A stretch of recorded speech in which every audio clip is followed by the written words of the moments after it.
Good morning guys! Ayan, so ngayon, pupunta tayo sa balcony at bibisitahin ko yung aking mga sili, ang aking mga tanim dahil 4 days akong wala. Tara, let's go!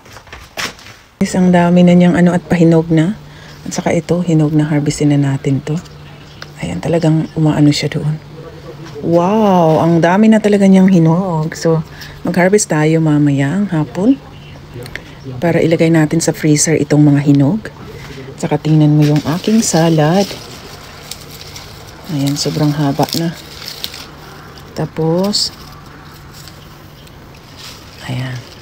Ito, ang ating sili din. O, diba? Saka rosemary. Ayan, nakakatuwa naman to. Oh.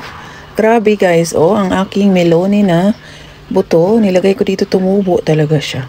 At ang ating paprika, sa dami-daming bunga, harvestin din natin to. Tapos pagbalik namin next week, kasi bukas aalis na naman ako, harvestin ko tong dahon at magtinula uli.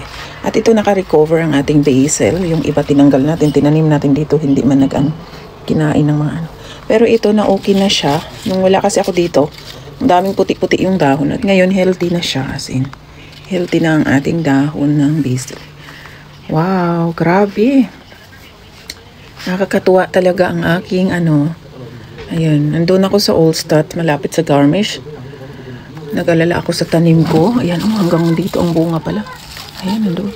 Kasi nga, Tuesday ako umalis, tas kakarating ko lang kagabi. Saturday ng gabi ako umuwi.